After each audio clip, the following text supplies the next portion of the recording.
Chaining a feral child was cruel, but what they did to the woman who unchained him was far worse. When the Alpha King's 6-year-old son tore through 3 nursemaids and put a 4th in the infirmary with bite marks down to the bone, the Silverfang Kingdom declared the boy unsalvageable, a beast beyond bonding, a prince no one could touch. They locked him in the East Tower with iron restraints bolted to the stone floor and called it mercy. Then a mute Omega, sold to the palace for 11 silver coins because her own pack declared her barren and worthless, did something no one expected. She walked into that tower. She sat on the cold floor. She said nothing. And the boy who had destroyed every bond, every nurse, every healer who dared come close, crawled into her lap and fell asleep. The court called it witchcraft. The king called it impossible. And when he finally saw the woman his son had chosen, when he scented her standing in the torchlight of that freezing tower with his feral child curled against her chest, the Alpha King fell to his knees. Not in reverence, in recognition. Mate, this is the Alpha King's feral son destroyed every bond until he scented the rejected Omega. Buckle up right now. The East Tower of the Silverfang Citadel smelled like wet iron and animal fear.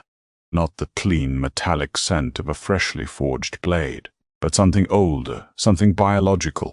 Blood that had soaked into limestone over months and been scrubbed with lye until the stone turned the color of a bruise. Elara Voss knew that smell. She had grown up around it, not in a castle, but in the kennels of the Ashenmoor Pack, where she had spent the last 4 years as the record keeper for the breeding program. Not for wolves, for actual dogs. Hunting hounds, specifically. She logged heat cycles, litter sizes, pedigrees, and temperament scores in leather-bound journals. With ink she mixed herself from walnut husks and iron gall.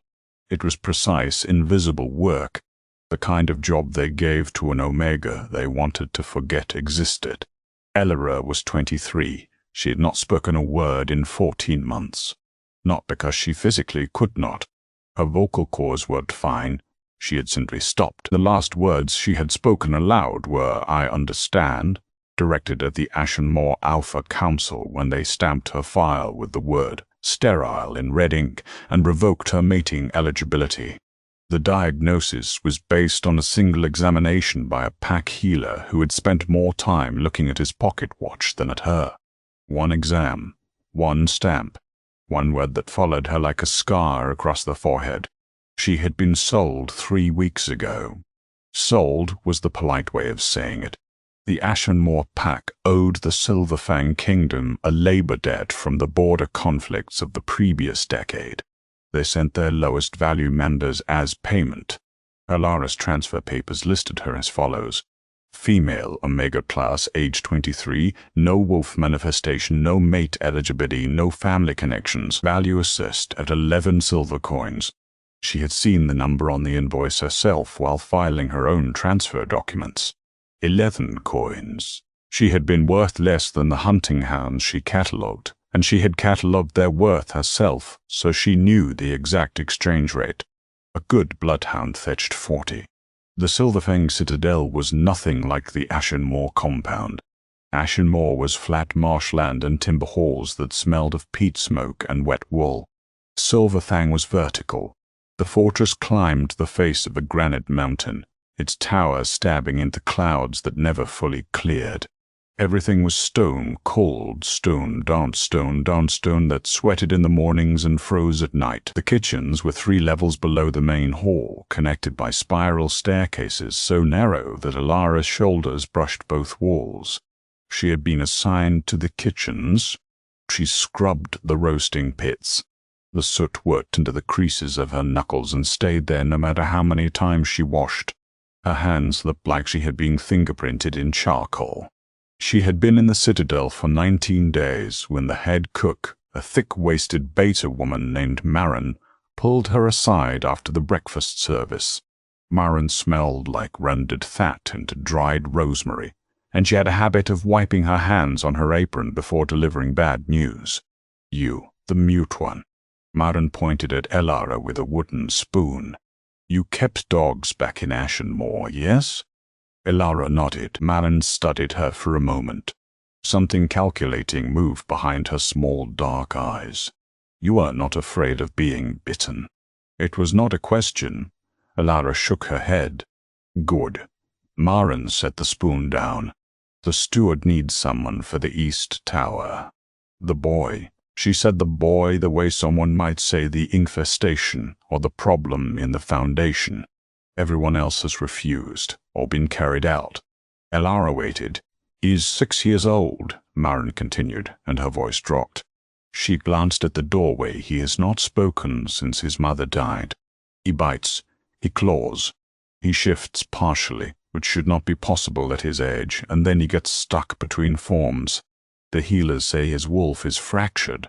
Feral, bound to no one. She paused. 3 nursemaids. 2 healers, 1 combat-trained beta guard who thought he could restrain a child. All failed. The last nursemaid lost 2 fingers. Elara looked at her own blackened hands. They will pay you an additional 3 coppers per week, Marin said, and you will be moved from the kitchen pit to a room on the 2nd level. A real room with a door that locks from the inside. Elara held up 1 finger. She mimed writing. What? Marin frowned. Elara pointed to herself, then made a scribbling motion in the air. Marin's frown deepened. You want paper? Elara nodded. She wanted the boy's records. His behavioral log, whatever the healers had written. She had spent 4 years tracking the temperament patterns of animals that could not tell her what was wrong. She knew how to read a body. She knew how to read fear. Marin stared at her for a long moment, and she let out a hard breath through her nose. I will see what I can find. Be at the East Tower by the evening bell. The East Tower was separated from the main citadel by a covered stone bridge. The bridge had no railing. Wind cut through the gaps in the masonry like a blade. Elara crossed it as the sun dropped behind the mountain, turning the sky the color of a wound.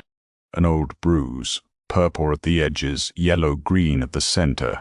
A guard stood at the tower door. He was young, barely older than Elara, with a fresh scratch running from his left ear to his jaw. He held a ring of iron keys and looked at her like she was walking into an open grave. You are the new one, he said. Elara nodded. He unlocked the door. The smell hit her first. Not rot, der beer, insect, not filth. The room was clean. Someone had been maintaining it. Beneath the lye and the fresh straw, there was the dense animal musk of a wolf that had not been in human form for too long. And fear. The room reeked of fear. Not hers, the boy's. The chamber was round, maybe 15 feet across. The walls were bare limestone. A small cot sat in one corner, its blankets shredded into ribbons. A wooden bowl of untouched porridge sat near the door, cold and congealed. And in the far corner, pressed into the curve of the wall, was a shape. Small, trembling, a matru, half-shifted. The boy's hands had lengthened into something between fingers and paws, dark fur patching up his forearms in uneven tufts. His face was human mostly, but his eyes were wrong. They were amber and wide and unblinking, the pupils blown huge in the dim light. His hair was black and matted. He was thin, not starving thin, but the kind of thin that comes from a body burning too much energy, staying afraid. He growled when the door opened, a low, wet sound from deep in his small chest. The guard stepped back. Be careful. He shifts fast and goes for the throat. He closed the door behind her. Elara heard the lock turn. She stood very still. The boy growled again. His claws scraped the stone floor. He was watching her the way a cornered fox watches a hound. Not with aggression, with the desperate calculation of something that had learned every person who enters this room wants to grab me. Elara did not move toward him. She did not crouch. She did not extend her hand the way every nursemaid training manual tells you to do with frightened children, because she knew from 4 years of working with traumatized animals that an extended hand is not an invitation. It is a demand disguised as kindness. It says, "Trust me on my schedule." Instead, Alara sat down, right there on the cold stone floor 6 feet from the door. She tucked her legs beneath her. She rested her hands in her lap, palms down, and she did nothing. She breathed. She waited. She looked at the wall, not at him. The boy's growling faltered, stopped, started again, weaker. Time passed. The light from the narrow slit window shifted from purple to black. The torches in the wall sconces guttered. Elara's back ached from the cold stone. Her fingers went numb. She did not move. An hour passed. Maybe more. The boy had stopped growling entirely. She could hear his breathing, rapid and shallow, the breathing of a body locked in perpetual fight or flight. Then it slowed, just barely. She heard a small scraping sound. Claws on stone. He was moving, not toward her, sideways, testing, circling the perimeter of the room the way a feral dog circles before it decides whether to approach or flee. Elara kept her eyes on the wall. She made her breathing deliberately slow and deep. She had done this hundreds of times in the Ashenmoor kennels with hounds that had been beaten or cage-starved. The principle was the same. You cannot command trust. You can only create the conditions for it and then wait. Another scrape. Closer. She could smell him now. Not just the musk and the fear, but underneath it something else. Cedar sap. Clean snow. A scent that did not belong to a 6-year-old. It was the ghost of a bloodline, old and enormous, muted by terror, but unmistakable. This child smelled like power. A small hand touched her knee. Elara did not flinch, did not look down, did not breathe differently. She simply existed, a warm, still thing in a cold room, and she let the boy decide what happened next. He climbed into her lap. It was not graceful. He was shaking so hard his teeth chattered, and his half-shifted claws snagged the rough fabric of her servant's dress. He pressed his face against her collarbone, right where her pulse beat, and he inhaled deeply. Then he went limp. Every muscle in his rigid little body released at once. The fur on his forearms began to recede. His claws retracted. His breathing slowed to the rhythm of sleep. Elara sat in the dark tower with the Alpha King's feral son asleep against her heartbeat, and she did not move until dawn.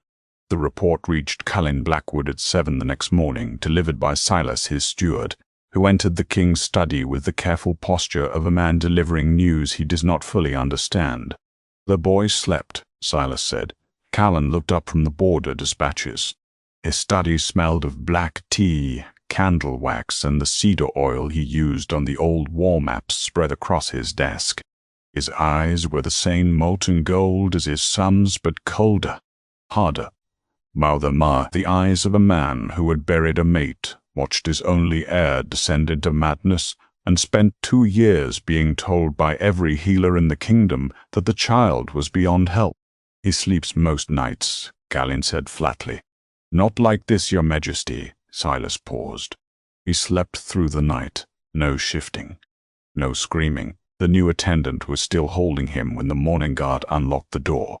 Callan set down his quill. What new attendant? Silas consulted his ledger. The Ashenmoor transfer. Omega. Elara Boss. She was assigned to the kitchens, but the head cook reassigned her to the tower detail yesterday evening. Why? Apparently she has experience with feral animals, Silas said carefully. She kept the breeding records for the Ashenmoor hunting kennels. Carlin stared at him. "You sent a kennel clerk to my son." "Marin sent her, Your Majesty. I was not consulted. When I arrived this morning and found her still in the tower, I nearly had her removed. But the boy—" Silas hesitated. The boy was holding her hand. He would not release it. When the guard tried to separate them, the prince growled. Not the feral growl, a protective growl. Carlin stood. The chair scraped back against the stone. He said nothing for a long moment. His jaw worked. His hands, scarred across the knuckles from years of shifting and combat, gripped the edge of the desk. "Take me to the tower," he said. They crossed the stone bridge in silence. The morning was sharp and clear, the kind of cold that makes your lungs ache. Callan moved fast, his long stride forcing Silas to half-jog. The guard at the tower door fumbled with his keys. Callan entered the chamber. Elara was sitting cross-legged on the floor near the window. The marding light fell across her in a pale stripe. She was thin, her servant's dress hanging loose at the shoulders. Her dark hair was pulled back in a simple knot. Her hands resting on her knees were stained black at the knuckles. His son, Prince Ren, was sitting beside her, not in her lap this time. Beside her, he was in full human form, no partial shifting, no tufts of fur, no elongated claws. He was drawing on the stone floor with a piece of charcoal that Elara had apparently pulled from the cold fireplace grate. He was drawing circles. Just circles over and over, the way a child does when they are calm enough to be bored. Callan stopped in the doorway. He had not seen his son in human form, fully in human form, in 4 months. His chest did something he did not expect. It clenched, not with relief, with grief, because the boy sitting on the floor looked so much like his dead mother that Callan had to grip the doorframe. Ren looked up. The instant he saw his father, the calm shattered. His eyes blew wide, the snarl ripped from his throat. He scrambled backward, knocking into Elara, and his hands began to shift, the claws punching out from his nail beds with tiny, wet sounds. Elara moved, not fast, not dramatically. She simply placed her hand on the boy's back, between his shoulder blades, and pressed. Firm, steady. The way you press a hand against a panicking dog's ribs to remind it where its body ends and the world begins. Ren's shifting stopped. He was panting, his eyes still locked on his father, but the claws retracted. He pressed into Elara's side. Callan watched all of this. His expression did not change, but something behind it did. The gold in his eyes flickered. His wolf stirred, not the disciplined, obedient wolf he had spent decades training, but something deeper, something primal. A scent reached him. It cut through the lie and the stone dust and the animal musk of the tower. It cut through everything. Blackberry, not the sweet commercial scent. The real thing. Wild blackberry growing at the edge of a field, the kind that scratches your arms when you reach for it. Thorny and sweet and slightly green, with the tartness of something not yet fully ripe. Callan inhaled. He could not help it. His lungs expanded fully for what felt like the first time in years. His wolf surged forward so hard that his vision blurred at the edges, gold bleeding into the whites of his eyes. The scent was coming from the woman on the floor. Mate. The word detonated in his skull. His wolf did not whisper it. His wolf roared it. Callan took a step back. He hit the doorframe. Silas behind him made a small, startled sound. "Your Majesty, leave us," Callan said. His voice came out wrong, too rough, too low. "Sir, the boy. Leave us. Us." Silas left. The door closed. It was just Callan, the woman, and his son. Elara looked up at him. Her eyes were grey, not the romantic silver grey of ballads. The grey of riverstones, flat, watchful, giving nothing away.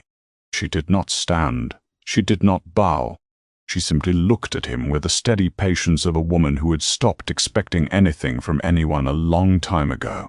Callan could not speak. The mate bond was screaming through his blood, rewriting his nervous system in real time.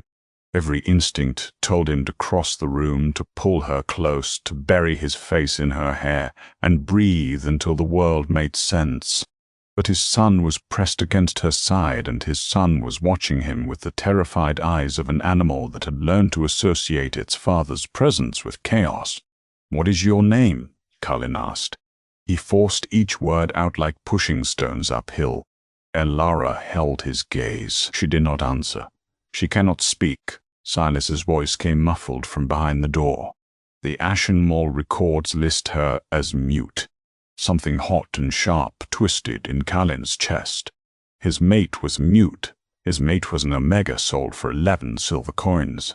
His mate was sitting on the floor of a tower where he had locked his own child, and she had done in one night what 2 years of healers and nursemaids and combat-trained betas could not. His mate had been under his roof for 19 days, scrubbing his kitchen pits with blackened hands, and he had not known. Kalin lowered himself to one knee, not a king's pose, a supplicant's. He moved slowly, the way he had watched her move with his son. No sudden gestures. He knelt on the cold stone and waited. Ren watched. His breathing was still fast, but he did not growl. Elara studied the king on his knees. He was everything the stories said. Tall, broad, terrifyingly beautiful in the way a storm is beautiful, in the way you admire a thing that could kill you. His black hair fell across his forehead. His jaw was tight. His golden eyes were bright with something she could not immediately name. She reached into the pocket of her apron and pulled out a piece of charcoal. She held it out to him. An offering. Not for him. For Ren. Draw with him, she mouthed. No sound. Just the shape of the words. Kalin took the charcoal. His fingers brushed hers. The contact sent a shock through both of them, visible in the way her breath caught and his hand trembled. He moved slowly to sit on the floor across from his son. Ren stiffened, but Elara's hand was on his back, but was one steady, warm. However, Kalin looked at the circles his son had drawn on the stone. He placed the charcoal against the floor. He drew a circle of his own, rough, uneven, the hand of a warrior, not an artist. Ren stared at it. For a long stretched moment, nothing happened. Then Ren picked up his own piece of charcoal and drew a circle next to his father's. Kalin made a sound, low and broken. He pressed his fist against his mouth and looked at the ceiling. His eyes glistened. Elara watched the Alpha King of the Silver Fang Kingdom cry silently on the floor of a tower because his son had drawn a circle next to his, and she understood, with the quiet certainty of someone who has spent years reading the bodies of creatures that cannot speak, that this man was not the monster the stories described. He was a father who'd lost his way to his own child. The weeks that followed were not a fairy tale. Ren did not suddenly become a normal boy. He still had episodes, sudden partial shifts triggered by loud noises or unexpected visitors. He still could not tolerate being touched by anyone other than Elara. But the episodes grew shorter. The shifts grew less violent, and slowly, incrementally, he began to tolerate his father's presence in the room. Kalin came every morning. He sat on the floor. He drew circles. He did not try to touch his son. He did not command. He simply showed up and he waited. Elara did not speak. She communicated through gestures, through small handwritten notes on scraps of paper she carried in her apron pocket, through the steady language of her body. Kalin found himself reading her the way he read battlefield terrain, with intense focus, noticing every shift, every micro-expression. She was not beautiful in any way the court would recognize. She was thin from years of inadequate feeding. Her skin was pale from working indoors. Her hands were rough, but Kalin could not stop looking at her. The way she tilted her head when she was listening, the way she touched his son with such careful precision, always the same pressure, always the same spot between the shoulder blades. He began to stay longer each morning. Then he began coming in the evenings as well, Silas noticed. The court noticed. "Your Majesty," Silas said carefully one morning. There are whispers. "The council is concerned about your attention toward the Ashenmore Omega." "Let them whisper. Lady Vane has formally inquired about the arrangement. She is suggesting the Omega has bewitched the prince through some form of forbidden bonding magic. She is requesting an investigation." Lady Vane. Kalin's voice went flat. Vane was a word Kalin did not use lightly, but the woman earned it. She was the widow of his father's chief advisor, which meant she held a permanent council seat. She had been the one to recommend locking Ren in the tower. She had been the one to stamp the order for iron restraints. She had argued, publicly, that the boy should be sent to the feral colonies in the northern wastes where broken wolves were left to live out their days in supervised captivity. "What evidence does she present?" Kalin asked. "She says no Omega could calm a feral wolf without magic. She says the Ashenmore records show Elara Voss was marked sterile, which Lady Vane interprets as evidence of unnatural biology." Kalin stood. He walked to the window. Outside, the mountain was white with fresh snow. He could see the stone bridge to the east tower. He could see the narrow window of Wren's room. Silas. "Yes, Your Majesty." "Pull the original medical file from Ashenmore, the one that declared her sterile. I want it on my desk by tomorrow." The file arrived the next evening. Kalin read it twice. Then he read it a third time, and something cold settled in his stomach. The examination had been conducted by a healer named Aldrich Gray. The file was barely a page long. No blood work, no hormonal panel, no imaging, just a physical exam lasting, according to the timestamps, 11 minutes and a conclusory statement. Subject presents no wolf manifestation. Ovarian response to stimulation negligible. Classification non-viable. Recommended status sterile. 11 minutes. They had destroyed this woman's life in 11 minutes. Callan set the file down. He thought of Lady Vane and her iron restraints. He thought of Aldrich Gray and his 11-minute examination. He thought of a world that sorted people into categories: viable, non-viable, asset, liability, and then threw away the ones that fell below the line. He thought of his son drawing circles on a stone floor. The confrontation came on a Tuesday. The council met in the Great Hall, a vaulted chamber of grey stone and tapestries depicting old hunts. Lady Vane sat at the far end of the table, her silver hair coiled in an elaborate crown braid, her fingers stacked with rings that clicked against the wood when she tapped them. She was 74 years old and looked 50. She smelled like bergamot and cold ambition. She had prepared her case. The Omega has been observed engaging in unsanctioned physical contact with the prince. Vane said she has no training, no credentials, and no medical clearance. Her background is a kennel clerk. She paused for effect. She is treating the heir to the Silverfang throne like a dog. Colin sat at the head of the table. He said nothing. He let her talk. This was a technique Elara had taught him without saying a word. Let the fear exhaust itself. Let the noise run out. Then move. I move that the Omega be removed from the tower immediately and returned to kitchen duties, Vane continued. Furthermore, I move that the prince be transferred to the northern facility, where trained professional. No. Colin's voice was quiet. Vane stopped mid-sentence. I'm sorry, Your Majesty. Colin reached into his coat and produced the medical file. He slid it across the table. Aldrich Gray, the healer who declared Elara Voss sterile. Tell me, Lady Vane, do you know him? Something shifted behind Vane's eyes. A flicker, not of guilt, not yet, but a recognition. She knows this name, Kalin thought. He was the Ashenmore pack healer, she said carefully. I may have met him at a summit. Kala nodded. He is also, according to financial records obtained this morning, the recipient of the monthly stipend from a trust administered by your late husband's estate. The room went still. Vane's rings stopped clicking. Her hand lay flat on the table. For a single moment her composure cracked. Not into guilt, into exhaustion.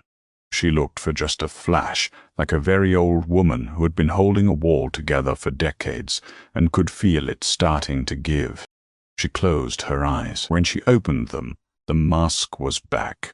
That is a coincidence of administration, she said. My husband's estate funds dozens of medical professionals across the pack. Then you will not object to a full independent medical evaluation of Elara Voss, Colin said, conducted by the royal physician. Today, Vane's jaw tightened. She could not object without looking like she had something to hide. She inclined her head. The examination took 2 hours. The royal physician, a meticulous woman named Dr. Holloway, who smelled of antiseptic and chamomile, conducted every test that Aldrich Gray had not. Blood tunnels, hormonal profiles, ultrasound imaging. The results came back at sunset. She is not sterile, Dr. Holloway told Cullen. Her wolf is suppressed, not absent. I suspect chronic environmental stress beginning in adolescence. With proper nutrition and safety, her wolf will manifest. She is entirely viable. Collins stood in the infirmary doorway. Elara sat on the examination table, her bare feet dangling above the floor. She looked small in the clinical light. She was watching his face. He crossed the room. He knelt in front of her, the way he had knelt in the tower that first morning. He took her hand, the blackened knuckles, the rough skin. They lied, he said. Everything they told you about yourself was a lie. Elara looked at their joined hands. Her throat worked. A muscle in her jaw twitched. She opened her mouth. I know, she said. Her voice was hoarse, barely above a whisper, rough from 14 months of disuse. But it was there. Cullen's breath caught. You can speak. I could always speak, she whispered. I just had nothing left to say. To anyone. She looked at him. The grey river stone eyes were no longer flacked. Something was surfacing in them. Something that had been buried for a very long time. Until now, she said. The hall where Lady Vane fell was not the Grand Council chamber. It was the East Tower. She came at night. She came with Aldrich Gray himself, whom she had summoned from Ashenlaw, and 2 hired rogues who smelled like cheap whiskey and oleander. The plan was simple. Remove the Omega. Sedate the prince, transport him to the northern facility before the king could intervene. By the time Cullen discovered what had happened, the paperwork would already be filed, the council would be presented with a fait accompli, and Lady Vane would have removed both the feral heir and the inconvenient mate bond in one stroke. She almost succeeded. Elara woke to the sound of the tower door opening. Not the familiar scrape of the morning guard. A different sound, quieter, oiled hinges. She was on her feet before the first rogue entered the room. Wren was asleep on his cot, fully human, a wool blanket pulled to his chin. He had been sleeping through the night for 2 weeks now. The first rogue was large. He carried a syringe. He lunged for Wren. Elara stepped between them. The rogue swatted her aside. She hit the wall hard, her shoulder cracking against the limestone. Pain blossomed white and hot across her vision. From the cot, Wren woke screaming.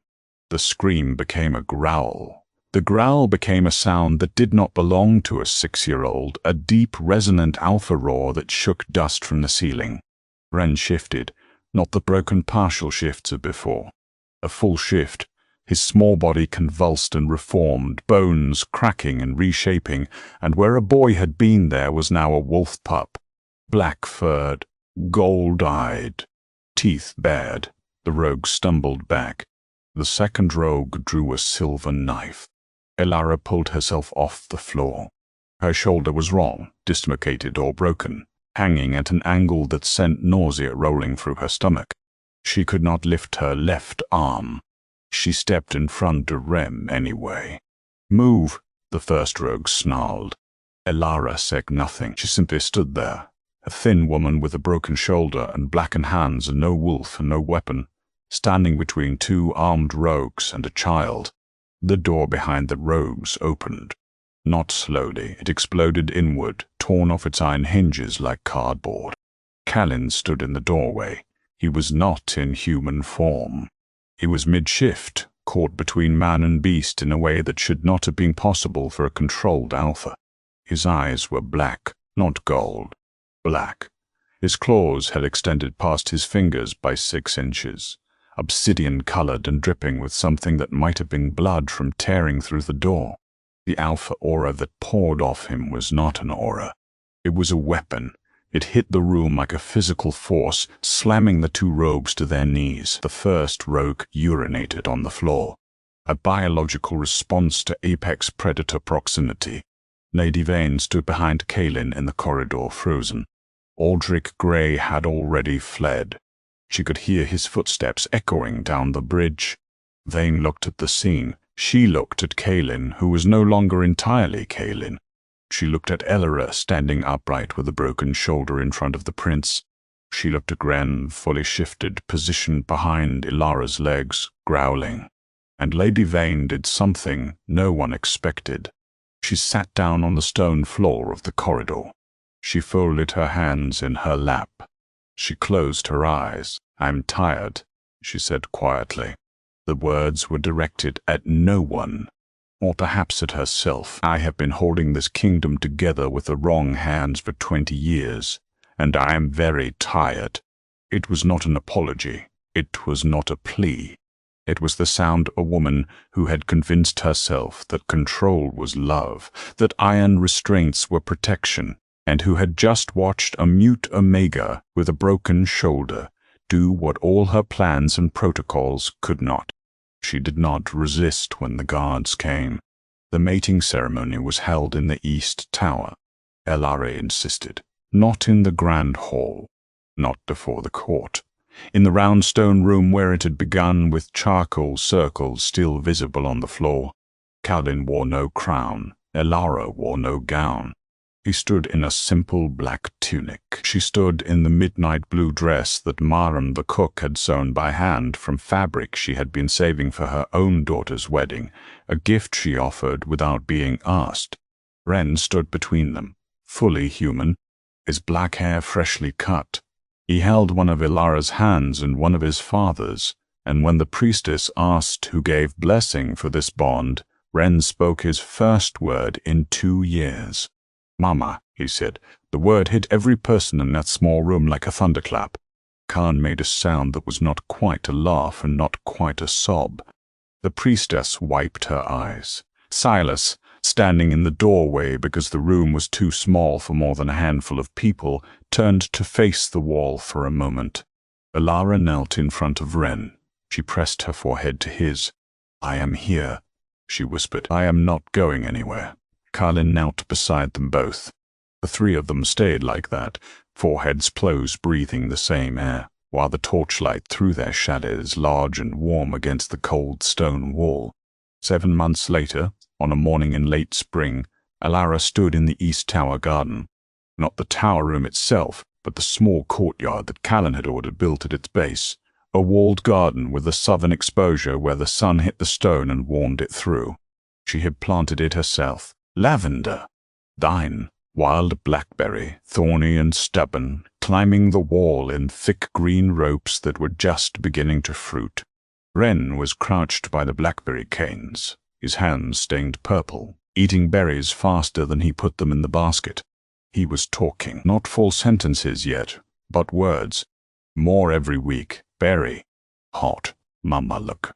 Ilara's hand rested on the swell of her belly. 5 months. The royal physician had confirmed it twice because Elara had not believed it the first time. Dr. Holloway had smiled, a rare event, and said, "I told you." Viable. Cullen appeared at the garden gate. He had come from the council chamber, still in his formal coat, but he pulled it off and slung it over the wall as he entered. He smelled like black tea and ink, and the cedar oil from the wall maps. He crossed to Elara. He stood behind her, his arms circling her, his palms settling over hers on the curve of her stomach. He pressed his face into her hair and breathed. "How was the council?" Elara asked. Her voice was still quiet, still slightly rough, but she used it now. "Every day. A little more each time." Lady Vane's exile terms were finalized. Northern border, supervised residence, no contact with the court. "Is she well?" Elara asked. Callan paused. It was a question no one else would have asked about the woman who had tried to take her child. "She asked Silas to send her books," he said. "She is reading." "Good," Elara said. And that was all she said about Lady Vane. Ren ran to his father with purple-stained hands outstretched. "Papa." "Berry." Kalin scooped him up. Ren settled against his father's chest, with the ease of a child who's forgotten what it feels like to be afraid of this person. His small, purple fingers left prints on Callan's white shirt. The three of them stood in the garden, the sun warm on the stone, the blackberry canes climbing the mountain air, carrying the faint, distant sound of the citadel bells marking noon. Elara leaned back against Callan's chest. She looked at the charcoal circle Wren had drawn on the garden flagstones that morning, right next to a smaller circle drawn by the child growing inside her, or rather drawn by Wren on behalf of the sibling he had not yet met but already talked to through Elara's belly button, whispering words that were just beginning to sound like sentences. The thorns on the blackberry canes caught the light, small and sharp and everywhere, guarding the fruit. Elara closed her eyes. She did not need to say anything. The sun was warm, the berries were ripe, and somewhere inside her something that had been called impossible was growing. So if the story grabbed hold of you and did not let go, hit that subscribe button right now. It helps more than you know. Drop a comment and tell me, did Callan deserve his second chance, or should Elara have walked away and never looked back? I read every single one. Next week we have a story about a blind Omega who was sold to a wolf king as a decoy bride, only for him to discover she could see things no one else could. You will not want to miss it. Until then, remember, sometimes the ones they call broken are the only ones who know how to hold something together.